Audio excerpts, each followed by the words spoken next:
Everything in this universe is a movement of energy. Higher, faster energy dissolves and converts lower and slower energy. With this in mind, I'd like you to consider yourself and all of your thoughts in the context of being an energy system. That's right.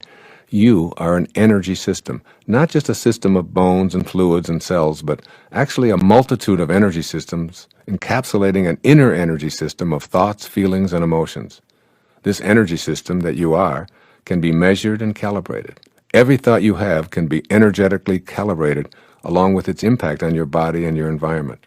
The higher your energy, the more capable you are of nullifying and converting lower energies, which weaken you and impacting in a positive way everyone in your immediate and even distant surroundings.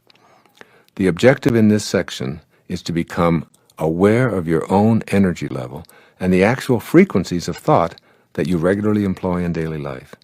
You can become proficient at raising your energy level and permanently obliterate energetic expressions that weaken or inhibit your connection to intention. Ultimately, your goal is to have a perfect match with the highest frequency of all. Here's a simple explanation of the 5 levels of energy that you work with, moving from the lowest and slowest frequencies to the highest and the fastest. The slowest energy, number 1, the material world. Solid form is energy slowed down so that it's approximately commensurate with your sense perception of the world of boundaries. Everything that you see and touch is energy slowed down so that it appears to be a coalesced mass. Your eyes and your fingers agree, and here you have the physical world. The second level of energy is called the sound world, a little faster energy. You seldom perceive sound waves with your eyes, but they can actually be felt.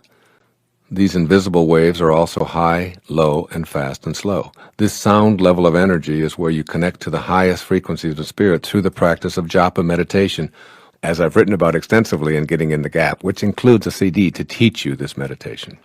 The third level of energy is called the light world. Light moves faster than the material world and faster than sound, yet there are no actual particles to form a substance called light. What you see as red is what your eye perceives a certain pulsating frequency to be, and what you perceive as violet is an even faster and higher frequency. When light is brought to darkness, darkness becomes light. The implications for this are startling. Low energy, when faced with high energy experiences, an automatic conversion. A fourth level of energy is called the world of thought. Your thoughts, your actual thoughts, are an extremely high frequency of pulsation that move beyond the speed of sound and even light. The frequency of thoughts can be measured, and the impact that they have on your body and your environment can be actually calculated. Once again, the same rules apply. Higher frequencies nullify lower. Faster energies convert slower. A colleague I admire enormously, David Hawkins, a medical doctor, has written a work which I've referenced over and over again called Power versus Force. In this remarkable book, Dr. Hawkins elaborates on the lower frequencies of thought and their accompanying emotions, and how they can be impacted and converted by exposure to higher and faster frequencies. I really urge you to read this book, and I'll present some of those findings in later sections on this program on how to raise your energy levels. Every thought you have can be calculated to determine if it's strengthening or weakening your ability to reconnect to the highest and fastest energy in the universe, the energy of intention. And finally, the highest and fastest energy in the universe. It's called the energy of spirit. This is the ultimate in energy. These frequencies are so supersonically rapid that the presence of disorder, disharmony, and even disease is impossible. These measurable energies consist of the 7 phases of intention talked about earlier in this program. They are the energies of creation.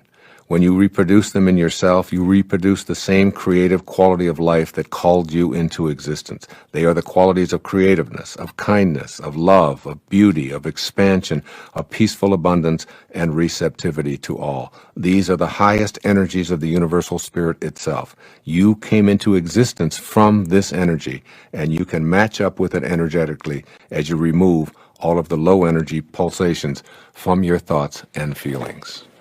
Raising your energy level. There's a vibratory action to your thoughts, your feelings, and your body. I'm asking you to increase those frequencies so they're high enough to allow you to connect to the power of intention.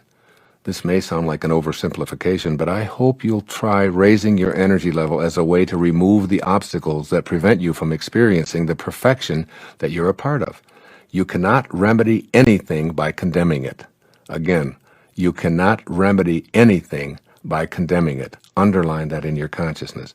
You only add to the destructive energy that's already permeating the atmosphere of your life. When you react to the lower energies you encounter with your own low energies, you're actually setting up a situation that attracts more of the lower energy. For example, if someone behaves in a hateful manner toward you and you respond by hating them for hating you, you've participated in a lower energy field and impacting all who enter that field. If you're angry at those around you for being angry people, you're attempting to remedy the situation through condemnation.